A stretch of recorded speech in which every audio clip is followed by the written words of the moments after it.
Level 1, the Halcón. Lookout. You're 13 years old. You live in Culiacán, Sinaloa, specifically the Tierra Blanca neighborhood, where the streets smell like diesel and fry oil, and something underneath that you don't have a name for yet. You're not invisible here, you're just no one. That's what you want to change. A man named El Güero notices you. He's 28. He has a gold chain, a truck, and the particular stillness of someone who has already decided something. He asks if you want to earn. You say yes before he finishes the sentence. Your job is to watch. One corner, one block, one phone number memorized. If a car circles twice, you call. If a stranger walks slow, you call. You make 200 pesos a day, about $10. You have a prepaid phone now. That's it. That's everything. One night, a patrol truck rolls by, slows. You stand perfectly still. Your hands don't move. The truck keeps going. El Güero sees you from across the street. He nods. You keep your mouth shut. That's the only rule that matters. The older Halcons don't look at you yet, but they will. You're waiting to be tested. Level 2, the Bautizo, initiation. You're 15 years old. El Güero pulls you aside outside a Canacilla on a Thursday morning. Tienes agales, he says. You have guts. That's the whole speech. 2 nights later, in the back room of a house in Navalado, you stand in front of 6 men. No hoods. No ceremony. What happens is simple and total. You are beaten for 60 seconds by 2 men while the others watch. You don't fall. This is the test. If you fall, you start over. You don't fall. You bleed from the mouth. You stand straight. One of the men hands you a rag and says a single word, Arriba up. And then it's done. You are given your apodo, your street name. From now on, you are El Toro. You will answer that name in every room for the rest of your life. You make 5,000 pesos a week now. About $250. More than your father. A week later, El Güero puts a package in your hands, 14 bundles wrapped in brown tape, and tells you where to take it. You walk 4 blocks. A car is waiting, you don't know the driver. You hand it over, you walk back. La sangre llama. The blood calls. That's what the older men say when someone rises fast. You heard it tonight for the first time. You don't ask what was in the package. You're waiting for a gun. Level 3, the Sicario Soldado, soldier. You're 18 years old. You are now a soldado, a full member of the plaza, the operational territory owned by the Sinaloa Cartel under the Chapitos, the sons of Joaquin, El Chapo, Guzman. You have a 38 on your hip and orders that come down through El Güero. The job changes.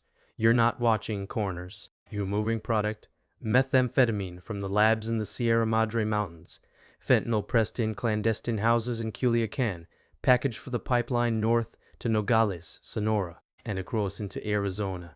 You make 15,000 pesos a week.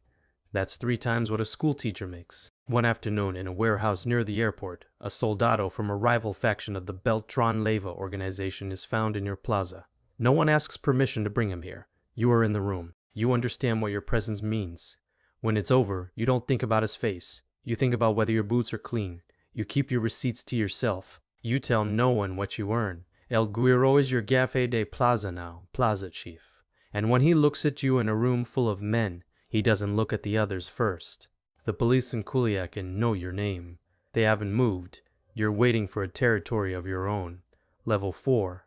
The Veterano, veteran. You're 24 years old. You are a veterano now. Not an official title on paper, but a real designation inside the structure. A man who manages other soldados, distributes product across multiple cells, and receives 10% of what moves through your hands. That's 80,000 pesos a week on a medium corridor. About $4,000. You have a truck. You have 2 phones. One for the plaza, one for family. You never mix them. You watch who enters rooms before you enter them. One morning, a DEA report filed in a Phoenix federal court lists your apodo, El Toro, as a known associate of a Culiacán-based trafficking cell. You see this because someone inside tells you. You change phones that afternoon. You change apartments that night. You discipline a soldado who skimmed 3,000 pesos from a drop. You tell him once. He gives it back plus interest. That's it. That's how discipline works here. It's quiet until it isn't. El Güero is in Mexico City now. You get word he is moving up. You don't see him for 3 months. La sangre llama. You feel it pull in north toward the border corridors where the real money lives. Competitors look at your plaza differently now. The police also look differently. You're waiting for the call from above. Level 5. the Jefe de Sicario/Encargado cell commander. You're 31 years old. You manage men who manage men. Your cell operates across 3 municipalities: Culiacán, Navalato, Guamuchil. You report to a regional coordinator who reports to cartel leadership. You've never met leadership. You don't need to. You are 200,000 pesos a month. You also have a construction company registered to your cousin that receives cartel funds as payment for projects that do not exist. The money exits clean. This is called lavado, laundering, and it is the architecture of survival. You buy concrete. You buy trucks. The trucks move nothing legal. Here was what you've lost. You ever team in a restaurant you chose in 4 years. Someone else chooses. Someone else sits first. You would tame your mother's birthday inside a house with the curtains drawn. Word comes that El Guerrero was arrested in Guadalajara.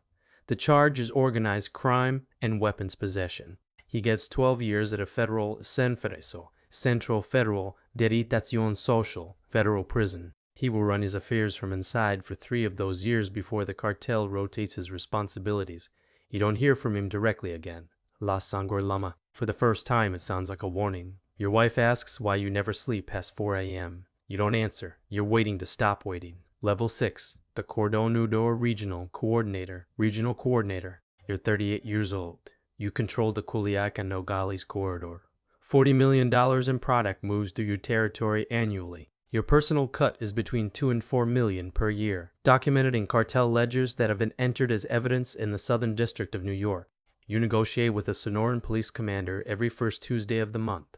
The amount is fixed. The conversation takes 12 minutes. You do not shake hands. You have lost 2 things that do not come back. You cannot visit your children's school.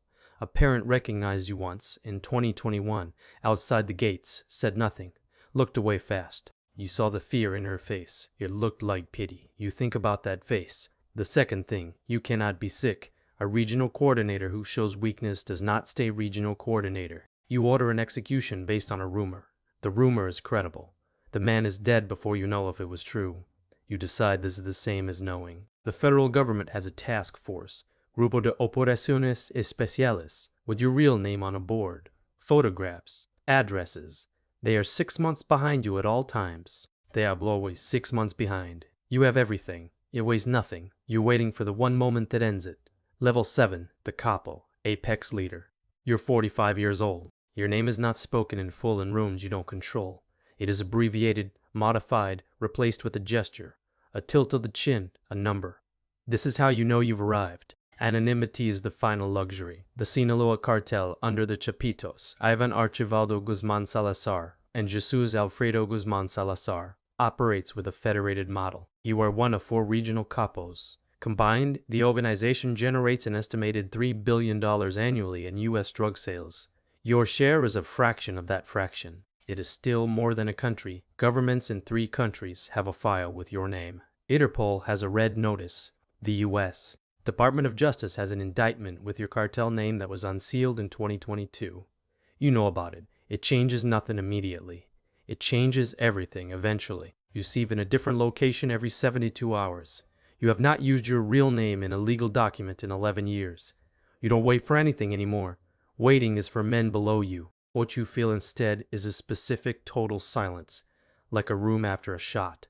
Level 8, the Leyenda, Legend.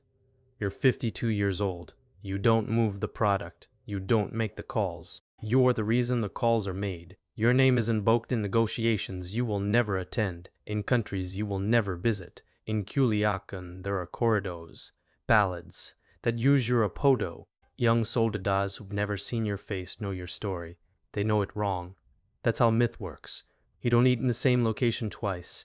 You don't use phones. Messages reach you through 3 intermediaries. You have stopped trusting people you've known for 20 years. This is not paranoia. This is the math. The thing you have lost at this level is the thing you started wanting at age 13, to be seen. You are invisible. You are perfectly, completely invisible. That was the cost.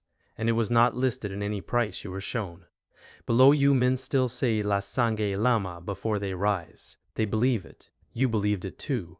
No craven line. There's nothing left to name. Level 9, the Fall. You're 54 years old. It happens on a Tuesday morning in Culiacán. Not dramatically, not in a firefight.